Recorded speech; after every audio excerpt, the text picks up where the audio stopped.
அண்ணாமலை தலைமையை மீறி நான் இங்கே சில விஷயம் பண்ண போகிறேன் அப்படின்னு தான் உடைக்கிறார். இன்னொன்று, டெல்லி தலைமை கூப்பிட்டு அண்ணாமலை தனியாக வந்துருங்க, அவருடைய திறமை மேலே யாருக்கும் நம்பிக்கை குறைவு கிடையாது, மிகச்சிறந்த தலைவர். ஏன் சொல்கிறேன்னா, ஓராண்டுக்குள்ளே வந்து எந்த பாஜக தலைவரை செய்யாது செஞ்சிட்டார். அண்ணாமலையே 26லையும் இருக்கணுன்றதான் பாஜக பார்க்கும். அதிமுக தாவேகா இவங்கெல்லாம் சேர்றாங்க, பிஜேபி தனியாக இருக்குன்னா அன்றைக்கும் ஆப்டான ஆள்னா அண்ணாமலை தான். அண்ணாமலையை வச்சுக்கிட்டு தான் தேர்தல் சந்திக்க முடியும். அப்போ பாஜக டெல்லி தலைமை எப்படி பார்க்கணும்னா, தனியாக பிஜேபி நிற்கிது, இல்லை ஒருவேளை பாமகவோட சேர்ந்து நிற்கிறாங்க அப்படின்னா இங்கே ஆப்டான லீடர் வந்து அண்ணாமலை தான். நீங்கள் பிஜேபி இருக்குங்க, எல்லா மாநிலத்திலும் கூட்டணி அமைக்கிறாங்க. தமிழ்நாட்டில் மட்டும் ஒரு வினோதம் நடந்தது. இவர்களுடைய நம்பகமான கூட்டணி, இவர்களால் ஆட்சி கூட இழந்தாங்கன்ற மாதிரிலாம் இருந்தது. ஆனாலும் அவங்க பொறுத்துக்கிட்டாங்க. வெற்றி கூட்டணி அது. அதாவது 2019 கம்பேர் பண்ணால் 2021 பர்சன்டேஜ்லாம் கூடி 39% வந்துட்டாங்க. இந்த அண்ணாமலை மற்றவர்கள் இந்த விஷயம் ஆட்சிக்கு 2-3 வருஷம் ஆட்சிக்கு எதிரான கோபம் எல்லாத்தையும் வச்சு பிரதமர் வேட்பாளர் மோடி அப்படின்லாம் வைக்கும்பொழுது உங்களுக்கு அடிக்கிறதுக்கு வாய்ப்பு இருக்குது. அதாவது இந்த தோல்வி கிடச்சிருக்காது. அண்ணாமலை எடப்பாடியை கட்டி பிடிச்சிக்கின்னு அவரை மாதிரி தலைவர் இல்லை, இதை மாதிரி இல்லை, இந்த ஆட்சின்னு 2 பேரும் சேர்ந்து டிஎம்கே அட்டாக் பண்ணியிருந்தா 15 சீட்டு ஜெயிச்சிருப்பாங்க, மேலே கூட வந்திருப்பாங்க.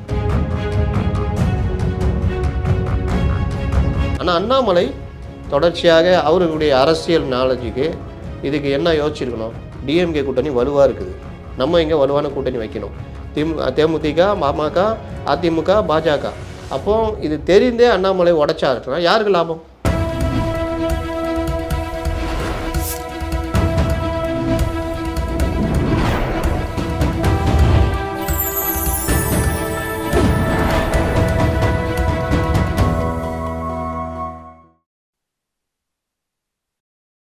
இப்போ அண்ணாமலை அவர்கள் வந்து தலைவர் பதவியில் நீடிப்பாரா, இல்லை மாற்றுவாங்களா, வேற ஒருத்தர் வராங்க, இந்த விஷயங்கள் தான் போய்கிட்டு இருக்கு. அப்படிங்கும்போது எடப்பாடி அவர்கள்ட்ட ஒரு கேள்வி கேட்கும்போது அதை பற்றி சொல்கிற அளவுக்கு எங்கள்கிட்ட வந்து பவர்ஸ் இல்லை அப்படின்னு சொல்லியிருக்காரு. இதையும் வந்து ஒரு தேசிய தலைவருடைய மாநில தலைவர் கட்சியின் பதவியும் திமுக தான் முடிவு செய்யுது அப்படின்னு சொல்லியிருக்காரு.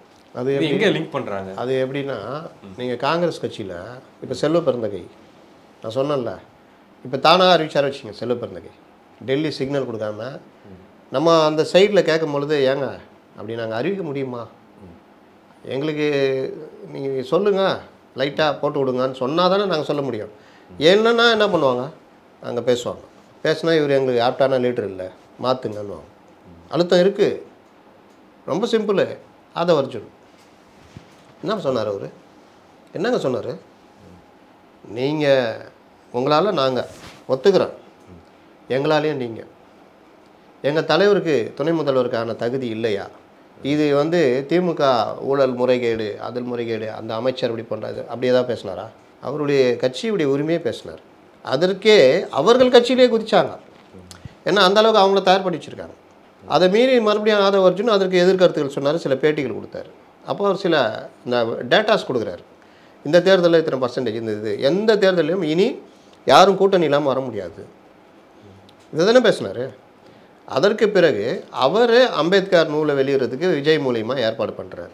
விஜய்ன்ற நடிகரை இவங்க வெறுக்கிறாங்க, அதில் போய் இவர் கலந்துக்கிறார். ஆனால் அது ஒரு நிகழ்ச்சி. போனால் புக்கை வாங்கிட்டு விஜய் பேசணும், இவர் பேசிட்டு இவர் வாட்டில் வந்துடலாம். நாளைக்கு பேட்டி கேட்டால் கூட, ஏங்க அதில் அவர் விஜய் பேசணும், அது அவர் சொந்த கருத்துங்க, என் கருத்து தாங்க, வந்தாங்க, இது ஒரு புத்தக விழாங்க வெளியிட்டார், வாங்கின முடிஞ்சிச்சிங்க. ஆனால் அதுக்கே நீங்கள் போகக்கூடாதுன்னு அழுத்தம் கொடுத்தாங்களா இல்லையா? இப்போ அது பேர் என்ன? இப்போ எடப்பாடி சொல்கிறது கரெக்டாக இல்லையா? அதை மீறி அந்த புத்தக வெளியீட்டு விழாவில் இவர் அனுமதியிலோடு தானே அவர் கலந்துக்கிட்டார். அதில் விஜய் பேசினார், இவரும் கொஞ்சம் பஞ்சு வச்சார், அரசுக்கு எதிராக சில இது சொன்னார். அதற்காகவே அது வந்து அவங்க கூட்டணியில் இருக்கனால ஒரு அழுத்தம்னு எடுத்துக்கலாம் சார். இங்கே கூட்டணி எதுவுமே இல்லை. அந்த உதாரணம் திமுக இந்த வேலையை செய்யணும், அப்போ திமுக நான் பிஜேபியில் இருக்குது. அவர் சொன்னது பிஜேபி தலைவர் யார் தீர்மானிக்கணும்னு இல்லை. அது இன்னொன்று வர்றேன். அண்ணாமலை 2024 தேர்தலில் யாருக்காக அவர் உழைத்தார்? நீங்கள் இப்போ பிஜேபி இருக்குங்க, எல்லா மாநிலத்திலும் கூட்டணி அமைக்கிறாங்க. தமிழ்நாட்டில் மட்டும் ஒரு வினோதம் நடந்தது. இவர்களுடைய நம்பகமான கூட்டணி, இவர்களால் ஆட்சி கூட இழந்தாங்கன்ற மாதிரிலாம் இருந்தது. ஆனாலும் அவங்க பொறுத்துக்கிட்டாங்க. வெற்றி கூட்டணி அது. அதாவது 2019 கம்பேர் பண்ணால் 2021 பர்சன்டேஜ்லாம் கூடி 39% வந்துட்டாங்க. 20லேருந்து 39 வந்துட்டாங்க.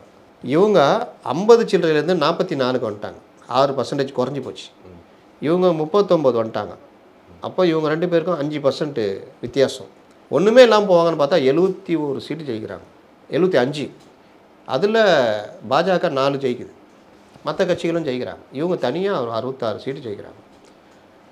அவ்வளோ பலம் இருக்கிற கட்சி மக்களவை தேர்தல் வருது.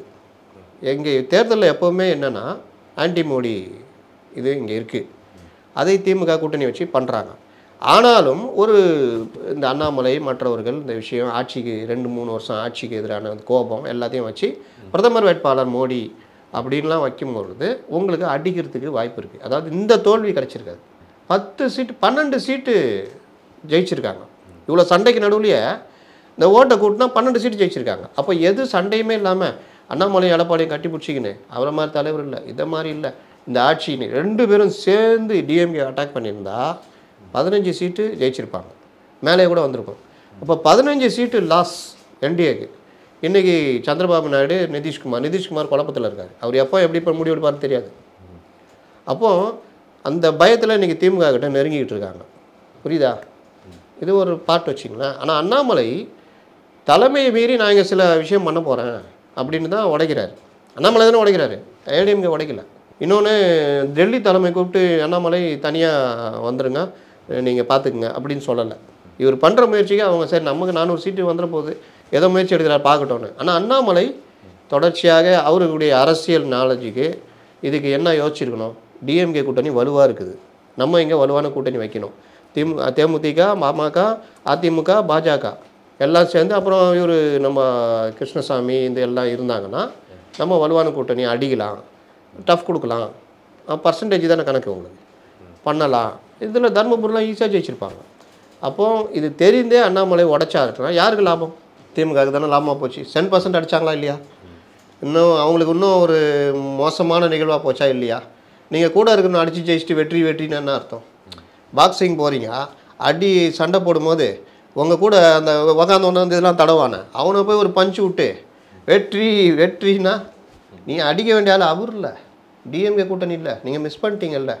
அப்போ இப்படிப்பட்ட தலைவர் இருக்கிறத திமுக விரும்பாதா? அதைத்தான் சூசகமாக எடப்பாடி சொல்கிறார். புரியுதா? இப்போது சொல்கிறேன், அண்ணாமலைக்கு எந்த பிரச்சனையும் இல்லை. அவருடைய திறமை மேலே யாருக்கும் நம்பிக்கை குறைவு கிடையாது. மிகச்சிறந்த தலைவர். ஏன் சொல்கிறேன்னா ஓராண்டுக்குள்ளே வந்து எந்த பாஜக தலைவரை செஞ்சிட்டார். ஆனால் எப்படி செஞ்சார்ன்றதான் மேட்ரு, யாரை செஞ்சார்ன்ற மேட்ரு. சிறப்பாக செஞ்சார். எத்தனையோ தலைவர்கள் இருந்தாங்க. ஆனால் அண்ணாமலை காலத்தில் தான் அதோடைய இது எஃபெக்ட் வேறு. ஆனால் அது யாருக்கு யூஸ் ஆச்சுன்னா திமுக கூட்டணி யூஸ் ஆச்சு. அப்போது அண்ணாமலையே 26லையும் இருக்கணுன்றதான் பாஜக பார்க்கும். எப்படி இருந்தால் அதிமுக தாவேகா இவங்கெல்லாம் சேர்றாங்க, பிஜேபி தனியாக இருக்குன்னா அன்றைக்கும் ஆப்டான ஆள்னா அண்ணாமலை தான். அண்ணாமலையை வச்சுக்கிட்டு தான் தேர்தல் சந்திக்க முடியும். அப்போ தான் உங்களுக்கு அந்த 12%ல் ஒரு 8% தேர்த்த முடியும். ஏன்னா இது சட்டசபை தேர்தல். அண்ணாமலை இல்லை வேணாம் அப்படின்ட்டு வேறு யாரையாவது போட்டுட்டு நீங்கள் கோமிய மேட்டர்லேயே அண்ணாமலை அவர் தனிப்பட்ட முறையில் சொன்னான்ட்டு கடந்து போயிடுறாரு.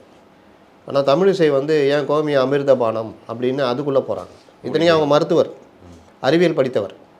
அப்போது நீங்கள் பார்த்தீங்கன்னா திருப்பி இந்த இதுக்குள்ளே போய் மாட்டிக்கிட்டா அது திமுக வசதி, இதை வச்சா உருட்டுவாங்க, மாட்டினார்றான்னு. அப்போது மறுபடியும் இவர்களை ஒன்றுமில்லாதவன்ற மாதிரி காட்டுவாங்க. நீங்கள் எதில் சண்டை போடணும்? இந்த முறைகேடுகள் மற்ற வேலைகள் நடக்காது, இதில் சண்டை, அந்த வேலையை அண்ணாமலை தான் செய்வார். அப்போது பாஜக டெல்லி தலைமை எப்படி பார்க்கணும்னா தனியாக பிஜேபி நிற்கிது, இல்லை ஒருவேளை பாமகவோட சேர்ந்து நிற்கிறாங்க அப்படின்னா இங்கே ஆப்டான லீடர் வந்து அண்ணாமலை தான் 26க்கு அப்படின்னு. அது மிஸ் பண்ணால் வேறு யாரையாவது போட்டால் இந்த மாதிரி அதெல்லாம் மாட்டிக்குவாங்க, அடுத்த கட்டத்துக்கு நகராது, ஆடி காலத்தில் அம்மியே பறந்துடும் பாஜகவும் சேர்ந்து. அதனால் அண்ணாமலை பதவிக்கு எனக்கு தெரிஞ்சு ஆபத்து இல்லை. எப்பொழுது மாற்றப்படலாம் அப்படின்னா ஒருவேளை வேறு வழி இல்லை, அதிமுகவையும் ஏதோ ஒரு வகையில் நெருக்கி என்டிஏ கூட்டணிக்குள்ளே கொண்டு வராங்க, இல்லை அதிமுக தலைவர்களும் விஜய் வர மாதிரி இல்லை, காங்கிரஸ் வர மாதிரி இல்லை விஜய் காங்கிரஸ் ஒன்று சேர்றாங்க ஆனால் நம்மக்கிட்ட வரல, சரி ரைட்டு, ஆனால் நம்ம கட்சி ஜெயிச்சு ஆகணும், வேறு வழி இல்லை அப்படின்னா சரிங்க இந்த நிலைப்பாடு எடுக்கலாம். வேறு வழி இல்லைன்றது நினைப்போம். எங்களுக்கு ஒரே ஒரு கண்டிஷன், இவர் இருக்கக்கூடாது அப்படின்றப்போ அண்ணாமலை மாற்றப்படலாம்.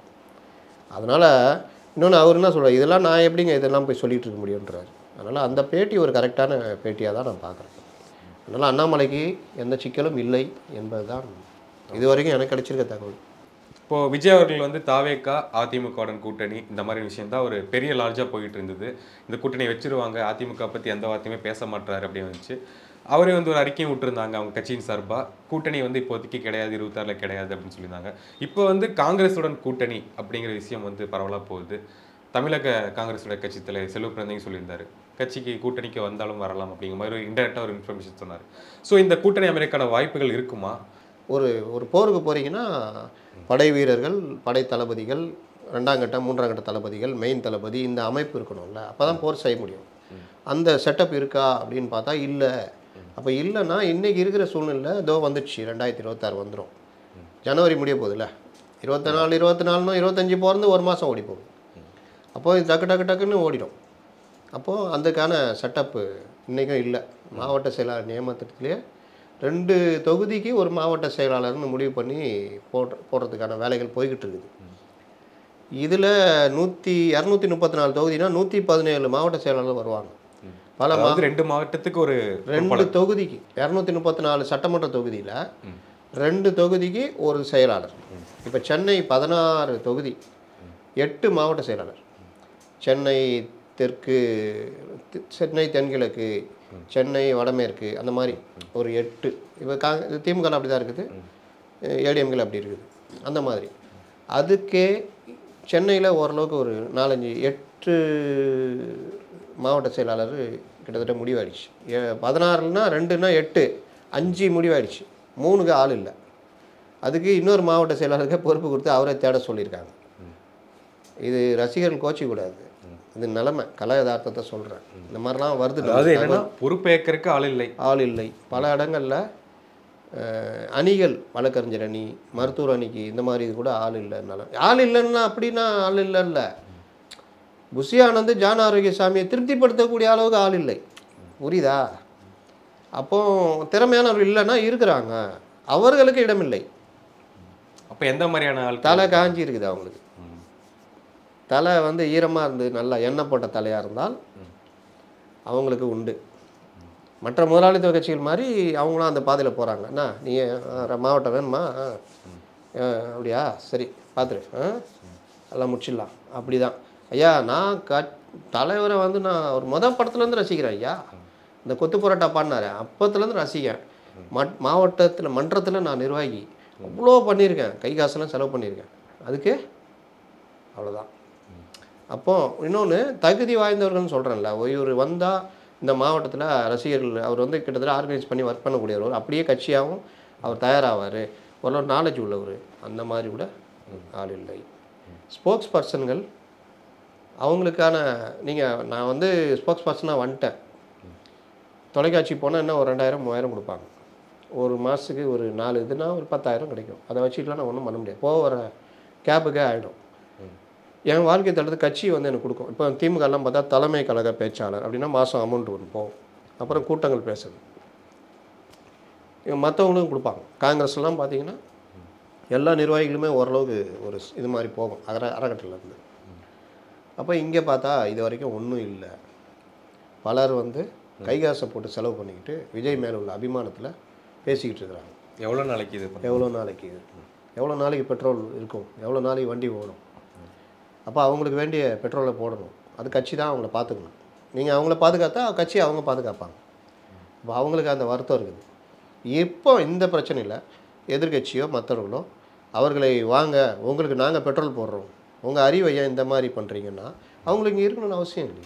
இப்படி பல பேர் இப்போ நாம் தமிழர் கட்சியெலாம் நல்லா இருப்பான், செம்ம நாலேஜாக வருவான். அவனும் இவன் இந்த பார்ட்டி நம்மக்கிட்ட இருந்தால் நல்லா இருக்குமேன்னு சொல்லிட்டு தூவாங்க. அவனும் எப்படி யோசிப்பானா, தலைவர்கிட்ட இருக்கிறோம், நம்ம பண்ணுறோம், எந்த பொறுப்பும் வர முடியல, எல்லாரையும் எடுத்து போட்டி போட்டுன்னு இருக்கோம், ஒரு அடுத்த கட்டத்துக்கானது இல்லையே, சரி என்ன பண்ணுறது, எல்லாரும் போல எங்கே வெற்றி இருக்கோ அங்கே வெற்றிடம் நிரப்பப்படும், அவங்க போகிறாங்க. அப்படி போனவர் தானே இன்றைக்கி திமுகவில் பெரிய இதாக இருக்கிற ராஜீவ்காந்தியில் உட்பட. அப்போ இந்த மாதிரி போகிறதுக்கும் வாய்ப்பு இருக்குல்ல. அப்போ அவர்களை பாதுகாக்கணும்ல. இதெல்லாம் நம்ம சொல்கிறோம், அந்த தலைமை காதுக்கு போதான்னு தெரியாது. அப்போ அவர்கள் வந்து தடுமாறிக்கிட்டு இருக்கிறாங்க. இன்னும் சில பேர் இந்த மாதிரி இருக்கும்போது அவன் ஸ்போக்ஸ் பர்சனுக்கான தன்னை எப்படி தயார்படுத்திக்குவான்? அரசியலை படிக்கணும், அதை பண்ணணும், டெய்லி இது அது இது. நீங்கள் பேசுகிறது வேறு. இப்போ நான் பேசிக்கிட்டே இருக்கிறேன், என் கூட 2 பேரை வச்சுட்டு என்னை வாதம் பண்ண விட்டால் என் பேச்சு தடுமாறும், அதை மீறி நான் தயாராகணும். நான் சப்ஜெக்டே இல்லாமல் போய் உட்காந்தா அந்த மாதிரி சில பேர் இருக்காங்க. அவங்கள என்ன கண்டிப்பாக நீ வேலையை போதும் அப்படின்னு. அந்த இடத்துலையும் நீங்கள் மாற்று அப்போதுக்காக இல்லை. சரி, இது எல்லாம் தாண்டி இந்த ஸ்போக்ஸ் பர்சனுங்க தலைவரை பார்த்துருப்பாங்கள்ல, விஜய் சந்திச்சிருப்பாங்கள்ல, அப்படியா வாங்க தம்பி நீங்களா, வீர விக்னேஷா, ஜெகதீஷா, சுரேஷா, இப்படி வாங்க பண்ணுறீங்களா, நல்லா பண்ணுங்க, எங்கேயும் மரியாதை குறைவாக பேசுகிறாது, ஏதாவது ஒன்று நடந்திருக்கணும்ல. இதுவரையிலும் இவங்க யாருமே அவரை சந்தித்ததே இல்லை அப்படின்றது ஒரு வருத்தமான பதிவு. அதுக்கு நடுவில் அவ்வளோ இது. அவன் முதலாளி கட்சிகள் நீங்கள் எனக்கு தெரிஞ்சு இந்த மாநில தலைவர்கள் தாண்டி மாவட்ட செயலாளர் தலைவர்கள் யாருமே சந்திச்சதில்லை, யாரையும் போய் ரீச் பண்ணவே முடியல. இதில் மற்ற கட்சியிலேருந்து வர்றவங்களும் இல்லை. ஜோகினா புஷி ஆனந்தை விட ஜான் ஆரோக்கியசாமி தான் இதுக்கு பெருந்தடையாக இருக்கிறார். அந்த பெண் பிரமுகர் நேரடியாக ஏதோ ஒரு வகையில் போய் விஜயை சந்தித்து விட்டார். அவருக்கும் ரொம்ப திருப்தி. நீங்கள் ரொம்ப போல்டான லேடி, நீங்கள் வந்தீங்கன்னா கட்சிக்கு ஒரு பெரிய பலம், நீங்கள் இது பண்ணுங்க. ஆனால் மறுநாள் அந்த கட்சி தலைவருக்கு அந்த தகவல் போயிடுச்சு இங்கே இருந்த, தெரியுதா? அப்போ இந்த மாதிரி ஒரு தடுமாற்றத்தை சுத்தியலை வச்சு அடித்து உடைக்கிற மாதிரி விஜய் உடைக்கணும். இல்லைங்க நீங்கள் சொல்கிறதெல்லாம் என் காதுக்கே வராது, வந்தாலும் நான் கண்டுக்க மாட்டேன் அப்படின்னு இருந்தால், ஒருத்தர் இருக்கார சுற்றியில் வச்சு டிவியை உடைச்சார், அந்த கதை தான். அதனால் இப்போ நான் பாயிண்ட்டுக்கு வந்துடுறேன்.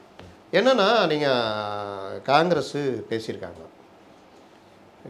நேரடியாக ஃபோனில் ராகுல இவரும் பேசுனதாக உறுதியான தகவல் எனக்கு பேசியிருக்காங்க. நீங்கள் பண்ணுங்கள், பார்த்துக்கலாம், நம்ம இது பண்ணலான்னு. அந்த பேஸ் அடிப்படையில் அவங்க கட்சியிலே பேசின அந்த தகவல் உறுதிப்பட்ட அடிப்படையில் தான் செல்வ பெருந்தகை இங்கே இந்தியா கூட்டணிக்குள்ளே வாங்கன்னு கூப்பிட்றாரு. இல்லாட்டி கூப்பிட முடியுமா? நீங்கள் யோசிச்சு பாருங்கள். சம்மந்தமே இல்லாமல் அவர் கூப்பிட்டாருன்னா இங்கே இவர் கோச்சிக்கு வரல. இப்போ திமுக தலைமை இவர் மேலே கோபமாக இருக்கிறதா நேற்று கூட நக்கீரனில் போட்டிருக்காங்க. அப்போது திமுக தலைமை என்ன நினைக்குதுன்றதெல்லாம் நக்கீரனில் கிட்டத்தட்ட என்ன டைரக்ட் லிங்க் இருக்கிறவங்க. அப்போ அவங்க கோச்சிக்கிட்டாங்க, கோபத்தில் இருக்காங்கன்னு போடுறாங்கன்னா அப்போ இது உண்மை தானே? அவங்கள மீறி அவங்க தான் தமிழ்நாட்டில் இந்த இந்தியா கூட்டணிக்கு தலைவர் யாருங்க? ஸ்டாலின் தானே, பெரிய கட்சி. இது என்டிஏ கூட்டணிக்கு யார் தலைவர் சண்டை வந்தப்போ கடைசியில் ஒத்துக்கிட்டாங்களா? எடப்பாடி தான். அதிமுக தான் தலைமை. அப்போ இங்கே திமுக தான். அப்போ நீங்கள் போயிட்டு திமுக விட்டு நீங்கள் கீழே இருந்துட்டு நீங்கள் வாங்க அப்படின்னா அப்போ அவங்க என்ன பேசுகிற நீ, அவங்க என்னை போட்டு நேற்று வரைக்கும் திட்டுறாப்புல, பறந்தூர் போய் என்ன தான் திட்டிகிட்டு இருக்கிறாப்புல, கூப்பிட்றேன்னு. அப்போ அதை மீறி கூப்பிட்றாருன்னா நாளைக்கு பிரச்சனை வந்தால் கூட இங்கே உறுதியாயிடுச்சு. அதனால தான் தலைவரை நான் உங்கள்கிட்ட கூப்பிடல, இந்தியா கூட்டணி கூப்பிட்டேன், நல்லா புரிஞ்சுக்குங்க, திமுக கூட்டணி கூப்பிடல அப்படின்ட்டு போகலாமா, வாங்க விஜய்னு கூப்பிட்டு ஃபார்ம் பண்ணுற ஏற்பாடுக்கு தானே, அதுக்கு தானே போகிறாங்க. அப்போது இதை நோக்கி நகருது தாவேக்காவும். நீ உள்கட்டுமானம் இல்லைனாலும் அவர்கள் வந்து பலம் வாய்ந்தவர்கள் காங்கிரஸ் நம்புது. இது ரெண்டுமே இவங்க 2 பேர் மட்டுமே நின்று இடதுசாரிகள் அங்கே எனக்கும் பிரச்சனை, சங்கம் வாங்கி தரண்டு கூட வாங்கி தரல, சப்ப மேட்ரு அதுவே பண்ணல இவங்க, நானும் வரேன், நீயே போயிட்டுனா நான் எங்கே போகிறது அப்படின்னு முத்தரசன், என்னை விட்டு போயிடாதீங்கன்னு வீசிக்கா, இல்லாட்டி இருங்க அதை பேசிட்டு வரேன்னுக்குள்ள நான் இருக்கேன் அப்படின்னு பாமக. இப்போ இந்த கூட்டணி சேருதுன்னா இவங்க கூட போய் திமுக எடுத்து நிற்கிற அளவுக்கு வலுவான கூட்டணி இல்லை. ஏன்னா இவங்க எல்லாருமே யார் முதுகிலாவது சவாரி செய்தவர்கள், டைரக்ட் கேடர்னு கீழே அவர்களுக்கு இல்லை.